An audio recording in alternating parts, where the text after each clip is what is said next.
চাকরি প্রত্যাশী ভাই ও বোনেরা, আপনারা যারা পরীক্ষা দিবেন আপনাদের পরীক্ষাটি লিখিত হবে। আমি আবারও বলি, আপনারা যারা পরীক্ষা দিবেন আপনাদের পরীক্ষাটি লিখিত। আজকে একটি লিখিত পরীক্ষার প্রশ্ন প্যাটার্ন নিয়ে এসেছি। ইনশাল্লাহ এই প্যাটার্ন থেকে 35 থেকে 40 নাম্বার অনায়াসে কমন পাবেন। শুধু ধৈর্য সহকারে সম্পূর্ণ ভিডিওটা দেখেন, আপনি পরীক্ষায় পাশ করতে পারবেন। পরীক্ষার প্রশ্ন প্যাটার্ন যেমন থাকবে সেম প্যাটার্নে আমরা একটি চূড়ান্ত সাজেশন তৈরি করেছি, একদম শর্ট করে। এই স্পেশাল চূড়ান্ত সাজেশনটি নিতে স্ক্রিনে দেওয়া হোয়াটসঅ্যাপ নাম্বার রয়েছে, ইমো নাম্বার রয়েছে, দুটোর মধ্যে যে কোনো একটি মেসেজ করে সাজেশনটি সংগ্রহ করুন। শুধু হোয়াটসঅ্যাপ অথবা ইমোতে যে কোনো একটাই মেসেজ করে সাথে সাথে সাজেশনটি সংগ্রহ করবেন। আমি অবশ্যই বলি, যারা যারা পরীক্ষা দিবেন অবশ্যই প্রত্যেকে সাজেশনটি সংগ্রহ করবেন। ইনশাল্লাহ আপনারা পরীক্ষায় পাশ করে যাবেন। আপনি মনে করেন আপনাদের পরীক্ষার প্রশ্ন প্যাটার্নটা যেমনভাবে সাজানো হবে সেম প্যাটার্নে আমাদের সাজেশনটি সাজানো। আপনারা যেন আমাদের সাজেশনটি পড়ে পরীক্ষায় উত্তীর্ণ হয়ে যান সেম প্যাটার্নে, এর জন্য আমরা সাজেশনটি তৈরি করেছি। আমরা মূল কথায় চলে যাই। লিখিত পরীক্ষাটা কি, ওটা আগে আমাদের বুঝতে হবে। কারক ও বিভক্তি থেকে থাকবে, তারপর এক কথা প্রকাশ থেকে থাকবে, বিপরীত শব্দ থাকবে, ইংরেজি থেকে ট্রান্সলেট থাকবে, ভয়েস থেকে থাকবে, প্রিপোজিশন থেকে থাকবে, তারপরে অঙ্ক থাকবে, সর্বশেষ সাধারণ জ্ঞান থাকবে। লিখিত পরীক্ষাটা এতটুকুই। আমি কিন্তু সম্পূর্ণ প্যাটার্নটা দেখিয়ে দিচ্ছি, আপনারা দেখেন। হ্যাঁ, সর্বপ্রথম রয়েছে কারক ও বিভক্তি নির্ণয় করুন। এখানে 5টা দেয়া থাকবে, 5টার জন্য 5 মার্ক, অর্থাৎ প্রত্যেকটার জন্য 1 নাম্বার করে, ঠিক আছে। তারপরে 2 নাম্বারে রয়েছে বাক্য সংক্ষেপণ করুন। বাক্য সংক্ষেপণ করুন, এখানে 5টা দেয়া থাকবে, 5টার জন্য 5 মার্ক কিন্তু আপনারা পেয়ে যাবেন। তারপরে 3 নাম্বারে রয়েছে অর্থসহ বাক্য রচনা করুন। অর্থসহ বাক্য রচনা করুন বাক দ্বারা। আপনারা এখানে 3টা থাকতে পারে, 5টা থাকতে পারে, প্রত্যেকটার জন্য 1 নাম্বার করে। হ্যাঁ, তারপরে রয়েছে সমার্থক শব্দ লিখুন। এখানে 2টা দিয়েছে, অনেক সময় সমার্থক শব্দ থাকে না, ঠিক আছে, এটা থাকলেও থাকতে পারে। হ্যাঁ, তারপরে রয়েছে 5 নম্বরে রয়েছে প্রবাসী আয় বৃদ্ধিতে করণীয় বিষয়ে সংক্ষিপ্ত প্রবন্ধ রচনা করুন। এখানে কিন্তু বর্তমানে প্রবাসী যারা রিমিটেন্স পাঠায়, এটা কিন্তু খুবই গুরুত্বপূর্ণ বাংলাদেশের জন্য। এই সম্পর্কে কিন্তু আপনাদের শর্ট করে একটি রচনা লিখতে বলবে, এটার জন্য কিন্তু 5 নাম্বার। হ্যাঁ, তারপরে সংক্ষেপে কয়েকটি প্রশ্ন থাকবে। তাই বলি অবশ্যই আমাদের চ্যানেলটি সাবস্ক্রাইব ও পেজটি ফলো দিয়ে রাখবেন। কেন? পরীক্ষার নোটিশ, পরীক্ষার রেজাল্ট, পরীক্ষার প্রশ্ন সমাধান, যাবতীয় সকল তথ্য সবার আগে আমরা ভিডিও আপলোড দিয়ে রাখি। আপনি যদি চ্যানেলটি সাবস্ক্রাইব, পেজটি ফলো দিয়ে রাখেন, সবার আগে চলে যাবে আপনার কাছে নোটিফিকেশন। মনে করেন আপনি পরীক্ষা দিয়েছেন, পরীক্ষার প্রশ্ন সমাধান দেখিয়ে দিব, তারপরে রেজাল্টের অপেক্ষা করা লাগবে না, আমাদের চ্যানেলে পেয়ে যাবেন, সকল তথ্য পেয়ে যাবেন, এবং কি নতুন নতুন চাকরির তথ্য পেয়ে যাবে। সার্কুলার দেওয়ার সাথে সাথে আমাদের চ্যানেলে আপলোড দেওয়া হবে। আপনি শুধু আমাদের চ্যানেলটি সাবস্ক্রাইব, পেজটি ফলো দিয়ে রাখলে সবার আগে চলে যাবে আপনার কাছে নোটিফিকেশন। তাই অবশ্যই চ্যানেলটি সাবস্ক্রাইব, পেজটি ফলো দিয়ে আমাদের মেম্বার সদস্য হয়ে আমাদের সাথেই থাকবেন। সংক্ষিপ্ত প্রশ্নের উত্তর দিন। এখানে 5টা থাকবে, 6টা থাকবে, যতটা প্রশ্ন থাকে অতটা প্রশ্নের মান কিন্তু 1 করে। হ্যাঁ,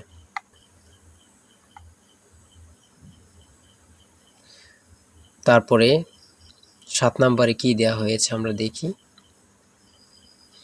এদিক দিয়ে আছে সংক্ষিপ্ত প্রশ্ন, এনবি এর পূর্ণরূপ কি, এগুলো দিয়েছে। হ্যাঁ, তারপরে 7 নম্বরে দিয়েছে প্রিপোজিশন। 7 নম্বরে দিয়েছে প্রিপোজিশন, 5টা থাকবে, 5টার জন্য 5 মার্ক। হ্যাঁ, তারপর 8 নম্বরে রয়েছে write the meaning of following fires. হ্যাঁ, এখানে 5টা থাকবে, 5টার জন্য 5 নাম্বার। অর্থাৎ আমি বলি যতটি প্রশ্ন থাকবে ঠিক অত নাম্বার থাকবে। হ্যাঁ, একটা থাকলে 1 নাম্বার, 2টা থাকলে 2 নাম্বার, এমনভাবে কিন্তু লিখিত পরীক্ষা অনুষ্ঠিত হয়ে থাকে। তারপরে এখানে 9 নাম্বারে দিয়েছে ক্লাইমেট চেঞ্জ, একটা প্যারাগ্রাফ শর্ট করে। হ্যাঁ, আপনারা 5 নাম্বারে একটা প্যারাগ্রাফ থাকবে, এখানে ট্রি প্ল্যান্টেশনও থাকতে পারে, অন্য প্যারাগ্রাফও থাকতে পারে, লোডশেডিংও থাকতে পারে, অন্য প্যারাগ্রাফ থাকতে পারে। আমাদের সাজেশনে কিন্তু এই প্যারাগ্রাফগুলো সমাধান দেয়া আছে। হ্যাঁ, সমাধান সহ দেয়া আছে। আমার এখানে যেভাবে দেয়া আছে সেমভাবে কিন্তু আমাদের সাজেশনে দেয়া আছে। তারপরে আমরা ইংরেজি অংশ শেষ করেছি, গণিত অংশ দেখি। 500 মিটার লম্বা একটি ট্রেন 30 কিলোমিটার ঘন্টা গতিতে চলছে। 250 মিটার লম্বা একটি স্টেশন অতিক্রম করতে ট্রেনটির কত সময় লাগবে? এখানে যেমনভাবে প্রত্যেকটি অঙ্ক ইংরেজি, বাংলা সকল কিছুর ব্যাখ্যা দেয়া আছে, সেমভাবে কিন্তু আমাদের সাজেশনে ব্যাখ্যা দেয়া আছে। হ্যাঁ, এগুলো আপনারা দেখে নেন, সমাধানটা দেয়া আছে। তারপরে মান নির্ণয় থেকে একটা অঙ্ক দিয়েছে। প্রত্যেকটা অঙ্কের জন্য কিন্তু 5 নাম্বার করে। প্রত্যেকটা অঙ্কের জন্য কিন্তু 5 নাম্বার করে। একটি দ্রব্য 378 টাকায় বিক্রয় করলে যত ক্ষতি হয়, 450 টাকায় বিক্রয় করলে তার 3 গুণ লাভ হয়। দ্রব্যটির ক্রয় মূল্য কত? অঙ্কটা সমাধান দেয়া আছে, আপনারা দেখে নিন। তারপরে রয়েছে 13 নাম্বার, একটি শ্রেণীতে যতজন ছাত্র আছে প্রত্যেককে তত টাকা করে দিলে মোট 6561 টাকা হয়। ছাত্র সংখ্যা কত? হ্যাঁ, এখানে সমাধানটা দেয়া আছে, আপনারা দেখে নিন।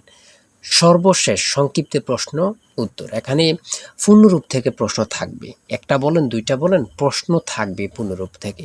হ্যাঁ, এখানে যেমন দিয়েছি এটিএম এর পূর্ণরূপ কি, তারপরে রয়েছে জাতিসংঘের নামকরণ করেন কি, অথবা জাতিসংঘ সনদ কবে কার্যকর হয়। হ্যাঁ, এখানে যেই সাধারণ জ্ঞানগুলো নিয়েছে খুবই গুরুত্বপূর্ণ। কোন অক্ষাংশকে মকর ক্রান্তি এবং কোন অক্ষাংশকে কর্কট ক্রান্তি বলা হয়।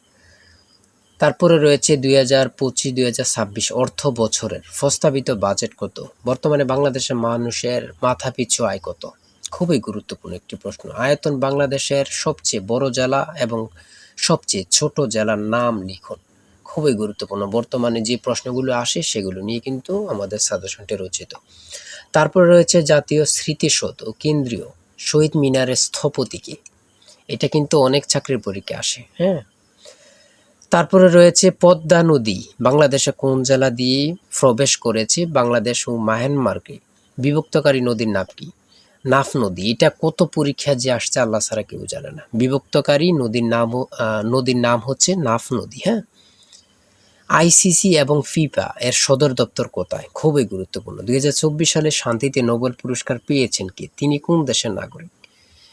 তারপরে সর্বশেষ যে প্রশ্নটি রয়েছে সেটা হচ্ছে বাংলাদেশের জাতীয় পতাকা ডিজাইনার কে? জাতীয় পতাকার দৈর্ঘ্য ও প্রস্থের অনুপাত কত? খুবই গুরুত্বপূর্ণ এই প্রশ্নটি। হ্যাঁ, আমি আশা রাখি প্রত্যেকে এই প্রশ্ন প্যাটার্নটা দেখবেন এবং আমাদের সাজেশনটি সংগ্রহ করতে এই নাম্বারে জিসান স্যারের চূড়ান্ত সাজেশন কিনতে হোয়াটসঅ্যাপ অথবা ইমোতে মেসেজ করবেন। শুধু হোয়াটসঅ্যাপ অথবা ইমোতে মেসেজ করে সাথে সংগ্রহ করেন। আমি আশা রাখি প্রত্যেকে আমাদের সাজেশনটি সংগ্রহ করবেন। ইনশাল্লাহ আমাদের সাজেশনটি পড়ে পরীক্ষা দিতে গেলে আপনি উত্তীর্ণ হয়ে যাবেন। আর অবশ্যই আমাদের চ্যানেলটি সাবস্ক্রাইব করে আমাদের পাশে থাকবেন। আজকের ভিডিও এই পর্যন্ত। সবাই ভালো থাকবেন, সুস্থ থাকবেন। আল্লাহ হাফেজ।